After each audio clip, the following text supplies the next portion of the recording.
എന്താണ് school transfer, എന്താണ് combination transfer, transfer കിട്ടിയാൽ എന്തൊക്കെ അറിഞ്ഞിരിക്കണം, ഫീസ് വിവരങ്ങൾ എന്നിവ ഉൾക്കൊള്ളിച്ചിട്ടുള്ള വിദ്യാർത്ഥികൾക്കും രക്ഷകർത്താക്കൾക്കും ഉണ്ടാകുന്ന സംശയ നിവാരണത്തിന് പ്രയോജനപ്പെടുന്ന രീതിയിൽ തയ്യാറാക്കിയിട്ടുള്ളതാണ്. ഇതിനു മുൻപ് ഓൺലൈൻ ആയിട്ടായിരുന്നു അപേക്ഷിക്കേണ്ടത്. ഇപ്പോഴും അങ്ങനെയാകാനാണ് സാധ്യത. ഇതുമായി ബന്ധപ്പെട്ട വിജ്ഞാപനം ക്ലാസുകൾ തുടങ്ങിയ ശേഷം മാത്രമേ ഉണ്ടാകുകയുള്ളൂ. ഏത് ഗ്രൂപ്പിലും കോമ്പിനേഷനിലും അഡ്മിഷൻ എടുത്ത കുട്ടികൾക്കും ട്രാൻസ്ഫറിന് അപേക്ഷ നൽകാവുന്നതാണ്. ട്രാൻസ്ഫർ രണ്ടു തരമുണ്ട്: സ്കൂൾ ട്രാൻസ്ഫറും കോമ്പിനേഷൻ ട്രാൻസ്ഫറും. ഫസ്റ്റ് ഓപ്ഷനിൽ അഡ്മിഷൻ എടുത്ത കുട്ടികൾക്ക് സ്കൂൾ ട്രാൻസ്ഫറിനോ കോമ്പിനേഷൻ ട്രാൻസ്ഫറിനോ അപേക്ഷിക്കുവാൻ അവസരം ലഭിക്കുകയില്ല. കാരണം അത്തരം കുട്ടികൾക്ക് ഇഷ്ടപ്പെട്ട കോമ്പിനേഷനും സ്കൂളും ആണ് ലഭിച്ചിരിക്കുന്നത്. മുൻകാലങ്ങളിലും അങ്ങനെയായിരുന്നു. അതാത് ജില്ലകളിൽ മാത്രമേ ട്രാൻസ്ഫർ അനുവദിക്കുകയുള്ളൂ. ജില്ലകൾ മാറാനുള്ള അവസരം ഇപ്പോൾ ലഭിക്കില്ല. ജില്ലകൾ മാറാനും ഫസ്റ്റ് ഓപ്ഷൻ ലഭിച്ചവർക്ക് മാറാനും ഒരവസരം അവസാന ഘട്ടത്തിൽ ചിലപ്പോൾ ലഭിച്ചേക്കാം. സ്കൂൾ മാറ്റത്തിനും കോമ്പിനേഷൻ മാറ്റത്തിനും അപേക്ഷിക്കേണ്ടത് ഓൺലൈനായിട്ടായിരിക്കും. മുൻകാലങ്ങളിൽ അഡ്മിഷൻ എടുത്തിരുന്ന സ്കൂൾ വഴിയായിരുന്നു. എങ്ങനെയായിരിക്കും എന്നത് നോട്ടിഫിക്കേഷൻ വന്നാൽ മാത്രമേ അറിയുവാൻ സാധിക്കുകയുള്ളൂ. അതുമായി ബന്ധപ്പെട്ട അറിയിപ്പുകൾ നിങ്ങൾക്ക് സ്കൂളിൽ നിന്നും ലഭിക്കും. ഒരു സ്കൂളിൽ നിന്നും മറ്റൊരു സ്കൂളിലേക്ക് ലഭിച്ച ഗ്രൂപ്പോ കോമ്പിനേഷനോ മാറാതെയുള്ള മാറ്റത്തിനാണ് സ്കൂൾ ട്രാൻസ്ഫർ എന്ന് പറയുന്നത്. സ്കൂൾ ട്രാൻസ്ഫർ വഴി കുട്ടികൾക്ക് വീടിനടുത്തേക്കുള്ള സ്കൂളിലേക്കോ ഇഷ്ടപ്പെട്ട സ്കൂളിലേക്കോ പഠിക്കുന്നതിനുള്ള സൗകര്യമായിരിക്കും ലഭിക്കുക.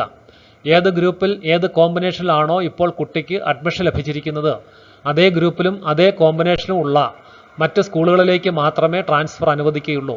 ഉദാഹരണമായി physics, chemistry, biology, maths combination ഉള്ള സയൻസ് എടുത്ത ഒരു കുട്ടിക്ക് ഇതേ കോമ്പിനേഷനുള്ള മറ്റൊരു സ്കൂളിലേക്ക് മാത്രമേ സ്കൂൾ മാറ്റം ലഭിക്കുകയുള്ളൂ.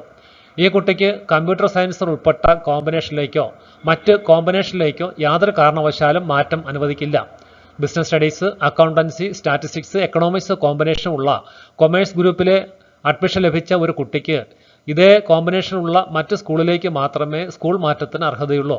ഹിസ്റ്ററി, ജിയോഗ്രഫി, പൊളിറ്റിക്സ്, സോഷ്യോളജി കോമ്പിനേഷനുള്ള ഹ്യൂമാനിറ്റീസ് ഗ്രൂപ്പ് എടുത്ത ഒരു കുട്ടിക്ക് ഇതേ കോമ്പിനേഷൻ ഉള്ള മറ്റ് സ്കൂളുകളിലേക്ക് മാത്രമേ ട്രാൻസ്ഫർ അനുവദിക്കുകയുള്ളൂ.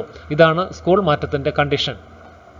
കോമ്പിനേഷൻ ട്രാൻസ്ഫർ ലഭിച്ച ഗ്രൂപ്പോ കോമ്പിനേഷനോ മാറി മറ്റൊരു ഗ്രൂപ്പിലേക്കോ കോമ്പിനേഷനിലേക്കോ മാറുന്നതിനെയാണ് കോമ്പിനേഷൻ ട്രാൻസ്ഫർ എന്ന് പറയുന്നത്. കോമ്പിനേഷൻ ട്രാൻസ്ഫർ വഴി കുട്ടിക്ക് ഇഷ്ടപ്പെട്ട വിഷയം പഠിക്കാനുള്ള അവസരമാണ് ലഭിക്കുക. ഉദാഹരണമായി ബയോളജി സയൻസ് ആഗ്രഹിച്ചിരുന്ന ഒരു കുട്ടിക്ക് കൊമേഴ്സിലാണ് അഡ്മിഷൻ ലഭിച്ചത്. കോമ്പിനേഷൻ ട്രാൻസ്ഫർ നടന്നില്ല എങ്കിൽ ആ കുട്ടി കൊമേഴ്സ് തന്നെ തുടർന്ന് പഠിക്കേണ്ടി വരും. എന്നാൽ കോമ്പിനേഷൻ ട്രാൻസ്ഫർ വഴി അർഹതയുണ്ടെങ്കിൽ ആ കുട്ടിക്ക് ബയോളജി സയൻസ് ലഭിക്കുകയും കുട്ടിയുടെ ലക്ഷ്യത്തിലേക്ക് എത്തുവാൻ സാധിക്കുകയും ചെയ്യുന്നു. കോമ്പിനേഷൻ ട്രാൻസ്ഫർ മെറിറ്റ് അടിസ്ഥാനത്തിലാണ് നടപ്പിലാക്കുക. സയൻസിന് ആകെ 9 വ്യത്യസ്ത കോമ്പിനേഷനുകളാണുള്ളത്. ഈ 9 കോമ്പിനേഷനിലേക്കും അഡ്മിഷൻ ലഭിച്ച കുട്ടികൾക്ക് അത് പഠിക്കാൻ താല്പര്യമില്ലെങ്കിൽ കൊമേഴ്സ് ഗ്രൂപ്പ് എടുത്തോ ഹ്യൂമാനിറ്റീസ് ഗ്രൂപ്പ് എടുത്തോ പഠിക്കാം. കൊമേഴ്സ് ഗ്രൂപ്പിൽ 4 കോമ്പിനേഷനാണ് ഉള്ളത്. ഈ 4 കോമ്പിനേഷനിൽപ്പെട്ട ഏത് കോമ്പിനേഷനിലേക്ക് വേണമെങ്കിലും ട്രാൻസ്ഫർ വഴി അപേക്ഷിക്കാവുന്നതാണ്. അതുപോലെ സയൻസിലെ ഈ 9 കോമ്പിനേഷനിൽ അഡ്മിഷൻ ലഭിച്ച കുട്ടികൾക്കാർക്കെങ്കിലും ഹ്യൂമാനിറ്റീസ് ആണ് പഠിക്കാൻ താല്പര്യമെങ്കിൽ ഹ്യൂമാനിറ്റീസിലെ 26 കോമ്പിനേഷനിൽപ്പെട്ട ഏത് കോമ്പിനേഷനിലേക്ക് വേണമെങ്കിലും ട്രാൻസ്ഫർ വഴി അപേക്ഷിക്കാവുന്നതാണ്. അതുപോലെ കൊമേഴ്സിലെ 4 കോമ്പിനേഷനിൽപ്പെട്ട കുട്ടികൾക്കും സയൻസ് പഠിക്കാൻ ആഗ്രഹമുണ്ടെങ്കിൽ സയൻസിലെ 9 കോമ്പിനേഷനുകളിലേക്കും ട്രാൻസ്ഫറിന് അപേക്ഷിക്കാവുന്നതാണ്. അതുപോലെ കൊമേഴ്സിലെ കുട്ടികൾക്ക് ഹ്യൂമാനിറ്റീസ് ആണ് പഠിക്കാൻ താല്പര്യമെങ്കിൽ 26 കോമ്പിനേഷൻ അടങ്ങിയ ഹ്യൂമാനിറ്റീസിലെ ഏതെങ്കിലും കോമ്പിനേഷനുകളിലേക്കും ട്രാൻസ്ഫറിന് അപേക്ഷിക്കാവുന്നതാണ്. 26 കോമ്പിനേഷൻ അടങ്ങിയ ഹ്യൂമാനിറ്റീസ് വിഭാഗത്തിൽ നിന്നും ആഗ്രഹമുള്ളവർക്ക് സയൻസിലെ ഇഷ്ടപ്പെട്ട കോമ്പിനേഷനിലേക്കോ കൊമേഴ്സിലെ ഇഷ്ടപ്പെട്ട കോമ്പിനേഷനിലേക്കോ ട്രാൻസ്ഫറിന് അപേക്ഷിക്കാവുന്നതാണ്. ഈ രീതിയിലായിരിക്കും കോമ്പിനേഷൻ ട്രാൻസ്ഫർ നടത്തുക. അതായത് science to commerce, science to humanities, അല്ലെങ്കിൽ commerce to science or commerce to humanities, അല്ലെങ്കിൽ humanities to science or humanities to commerce, ഇങ്ങനെയായിരിക്കും. ഇവിടെ അപേക്ഷിക്കുമ്പോൾ ശ്രദ്ധിക്കേണ്ട കാര്യം, നിങ്ങൾക്ക് ഇഷ്ടപ്പെട്ട കോമ്പിനേഷൻ ആണോ എന്ന് ഉറപ്പുവരുത്തിയതിന് ശേഷം ആയിരിക്കണം അപേക്ഷിക്കേണ്ടത്. അപേക്ഷ സമർപ്പിച്ചു കഴിഞ്ഞാൽ പിന്നീട് തെറ്റുതിരുത്തുവാനുള്ള അവസരം ഉണ്ടാകില്ല. നിങ്ങൾക്ക് ഏതിലേക്കാണോ അലോട്ട്മെന്റ് വരുന്നത് അതിൽ നിർബന്ധമായും അഡ്മിഷൻ എടുക്കേണ്ടി വരും. അതുകൊണ്ട് അപേക്ഷിക്കുന്നതിന് മുൻപായി നിങ്ങൾക്ക് ഇഷ്ടപ്പെട്ട കോമ്പിനേഷൻ ആണോ എന്ന് ഉറപ്പുവരുത്തിയതിന് ശേഷം മാത്രമായിരിക്കണം അപേക്ഷിക്കേണ്ടത്. അതിന് നിങ്ങളുടെ സ്കൂളിലെ അധ്യാപകരുടെ സേവനം ആവശ്യപ്പെടുന്നത് നല്ലതായിരിക്കും. തെറ്റുകൾ വരാതെ സൂക്ഷിക്കുക, പിന്നീട് തിരുത്തുവാനുള്ള അവസരം ഉണ്ടാകില്ല. സ്കൂൾ ട്രാൻസ്ഫറോ കോമ്പിനേഷൻ ട്രാൻസ്ഫറോ ലഭിക്കുന്ന ഒരു കുട്ടി ട്രാൻസ്ഫറായ സ്കൂളിലേക്ക് പോകുമ്പോൾ എന്തൊക്കെ കാര്യങ്ങൾ അറിഞ്ഞിരിക്കണം? അഡ്മിഷൻ ലഭിച്ച സ്കൂളിൽ നിന്നും ടിസിയും കോൺടാക്ട് സർട്ടിഫിക്കറ്റും വാങ്ങി വേണം പോകാൻ. നിങ്ങൾക്ക് ആദ്യം അഡ്മിഷൻ ലഭിച്ച സ്കൂളിൽ നിന്നും ടിസിയും കോൺടാക്ട് സർട്ടിഫിക്കറ്റും പുതുതായി ലഭിക്കും. നിങ്ങൾ അഡ്മിഷൻ സമയത്ത് 10ാം ക്ലാസ്സിൽ പഠിച്ചിരുന്നപ്പോൾ നൽകിയ ടിസിയോ കോൺടാക്ട് സർട്ടിഫിക്കറ്റോ ആയിരിക്കില്ല ഇപ്പോൾ തരിക. അതുപോലെ ആദ്യം അഡ്മിഷൻ ലഭിച്ച സ്കൂളിൽ അടച്ച സ്പെഷ്യൽ ഫീസിൻ്റെ രസീത് ട്രാൻസ്ഫർ ലഭിക്കുന്ന സ്കൂളിൽ ഹാജരാക്കണം. നിങ്ങൾക്ക് അഡ്മിഷൻ ലഭിച്ചപ്പോൾ സ്കൂളിലെ അധ്യാപകർ പറഞ്ഞു തന്നിട്ടുണ്ടാകും ഫീസ് രസീത് കളയാതെ സൂക്ഷിക്കണമെന്ന്. അതിൻ്റെ ആവശ്യം ഈ അവസരത്തിലാണ് ഉണ്ടാകുക. ഈ ഫീസ് രസീത് നിങ്ങൾക്ക് ട്രാൻസ്ഫർ ലഭിക്കുന്ന സ്കൂളിൽ കാണിച്ചില്ലെങ്കിൽ നിങ്ങൾ അവിടെ ഫീസ് വീണ്ടും അടയ്ക്കേണ്ടി വരും. രസീത് കാണിച്ചാൽ ഫീസ് അടയ്ക്കേണ്ട. കോമ്പിനേഷൻ മാറുന്നത് കൊണ്ട് ഫീസിൽ വ്യത്യാസം വരും. ആ ഫീസ് മാത്രം അടച്ചാൽ മതിയാകും. അതുപോലെ കോഷൻ ഡെപ്പോസിറ്റ് അടച്ചതും തിരികെ വാങ്ങണം. സയൻസ് വിഭാഗത്തിലെ കുട്ടികൾ 150 രൂപയാണ് കോഷൻ ഡെപ്പോസിറ്റ് അടച്ചിട്ടുള്ളത്. കൊമേഴ്സ് വിഭാഗത്തിലെയും ഹ്യൂമാനിറ്റീസ് വിഭാഗത്തിലെയും കുട്ടികൾ 100 രൂപയാണ് കോഷൻ ഡെപ്പോസിറ്റ് അടച്ചിട്ടുള്ളത്.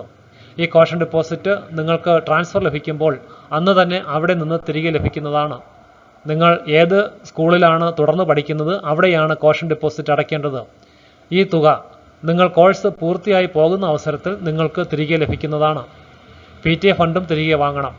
അതിനായി നിങ്ങൾ PTA ഫണ്ട് അടച്ചപ്പോൾ ലഭിച്ച രസീത് കാണിക്കണം. രസീത് കാണിച്ചില്ലെങ്കിൽ PTA ഫണ്ട് തിരികെ ലഭിക്കുന്നതിന് ബുദ്ധിമുട്ടുണ്ടാകും. ഈ PTA ഫണ്ട് വാങ്ങി നിങ്ങൾക്ക് ട്രാൻസ്ഫർ ലഭിച്ച സ്കൂളിൽ അടയ്ക്കണം. കുട്ടി എവിടെയാണോ തുടർന്ന് പഠിക്കുന്നത് അവിടെയാണ് PTA ഫണ്ടും അടയ്ക്കേണ്ടത്. നിങ്ങൾക്ക് ട്രാൻസ്ഫർ ലഭിക്കുമ്പോൾ ഇത്രയും പ്രധാനപ്പെട്ട കാര്യങ്ങൾ തീർച്ചയായും അറിഞ്ഞിരിക്കണം. ട്രാൻസ്ഫർ ലഭിക്കുന്ന കുട്ടികൾ അടയ്ക്കേണ്ട ഫീസ് വിവരത്തെക്കുറിച്ചാണ് ഇനി പറയുന്നത്. സ്കൂൾ ട്രാൻസ്ഫർ ലഭിക്കുന്ന കുട്ടികൾ അതേ കോമ്പിനേഷനിൽപ്പെട്ട വിഷയമുള്ള സ്കൂളിലേക്കാണ് മാറുന്നതെങ്കിൽ സ്പെഷ്യൽ ഫീസ് അടയ്ക്കേണ്ടി വരില്ല. കോഷൻ ഡെപ്പോസിറ്റും PTA ഫണ്ടും മാത്രം അടച്ചാൽ മതിയാകും. കാര്യം ഒരു സ്കൂളിൽ നിന്നും അതേ കോമ്പിനേഷനുള്ള മറ്റ് സ്കൂളിലേക്കാണ് പോകുന്നത്. അതുകൊണ്ട് ഫീസിൽ വ്യത്യാസം ഉണ്ടാകത്തില്ല.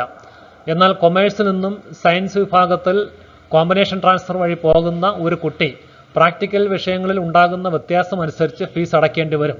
ഉദാഹരണമായി അഡ്മിഷൻ ലഭിച്ച സ്കൂളിൽ കൊമേഴ്സിന് 2 പ്രാക്ടിക്കലാണ് ഉണ്ടായിരുന്നതെങ്കിൽ നിങ്ങൾ പ്രാക്ടിക്കൽ ഫീ ഒരു വിഷയത്തിന് 50 രൂപ വെച്ച് 100 രൂപയാണ് അടച്ചിട്ടുള്ളത്. എന്നാൽ സയൻസ് ലഭിക്കുമ്പോൾ അവിടെ 4 വിഷയങ്ങൾക്ക് പ്രാക്ടിക്കലുണ്ട്. അപ്പോൾ നിങ്ങൾ 2 വിഷയത്തിൻ്റെ 100 രൂപ കൂടി അഡീഷണലായി അടയ്ക്കണം. നേരത്തെ 100 രൂപ അടച്ചിട്ടുണ്ട്. ഇപ്പോൾ സയൻസിന് 100 രൂപ കൂടി അടയ്ക്കണം. അപ്പോൾ 4 പ്രാക്ടിക്കലിനും കൂടി 200 രൂപയാകും. കൂടാതെ കോഷൻ ഡെപ്പോസിറ്റും PTA ഫണ്ടും അവിടെ അടയ്ക്കണം. അതുപോലെ കൊമേഴ്സിൽ നിന്നും ഹ്യൂമാനിറ്റീസിലേക്ക് പോകുന്ന കുട്ടിയും ഇതുപോലെ തന്നെയാണ് ഫീസ് അടയ്ക്കേണ്ടത്. 2 പ്രാക്ടിക്കൽ വിഷയങ്ങൾ ഉണ്ടായിരുന്ന കൊമേഴ്സ് കോമ്പിനേഷനിൽ നിന്നും ഹ്യൂമാനിറ്റീസ് വിഭാഗത്തിലേക്ക് പോകുമ്പോൾ അവിടെ ഒരു പ്രാക്ടിക്കൽ മാത്രമേ ഉള്ളുവെങ്കിൽ പ്രത്യേകിച്ച് ഫീസ് അടയ്ക്കേണ്ട. 2 പ്രാക്ടിക്കൽ ഉണ്ടെങ്കിലും ഫീസ് അടയ്ക്കേണ്ട. കോഷൻ ഡെപ്പോസിറ്റും PTA ഫണ്ടും മാത്രം അടച്ചാൽ മതി.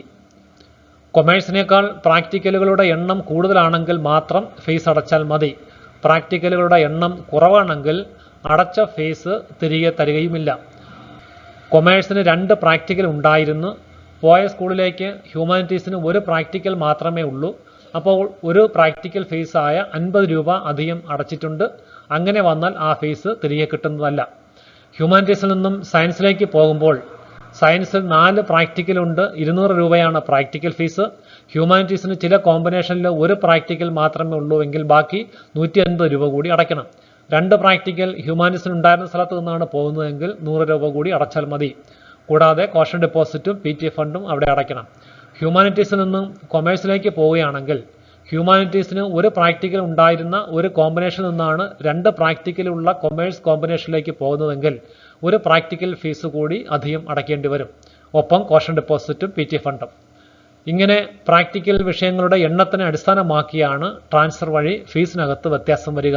ഓർത്തിരിക്കുക, നിങ്ങൾ ഏത് സ്കൂളിലാണോ പഠിക്കുന്നത് ആ സ്കൂളിലാണ് കോഷൻ ഡെപ്പോസിറ്റും PTA ഫണ്ടും അടയ്ക്കേണ്ടത്. ട്രാൻസ്ഫർ കിട്ടുമ്പോൾ ആദ്യം അഡ്മിഷൻ ലഭിച്ച സ്കൂളിൽ നിന്നും PTA ഫണ്ടും കോഷൻ ഡെപ്പോസിറ്റും തിരികെ വാങ്ങാൻ മറക്കരുത്. നിർബന്ധമായും നിങ്ങൾക്കത് തിരികെ ലഭിക്കാൻ അർഹതയുള്ളതാണ്.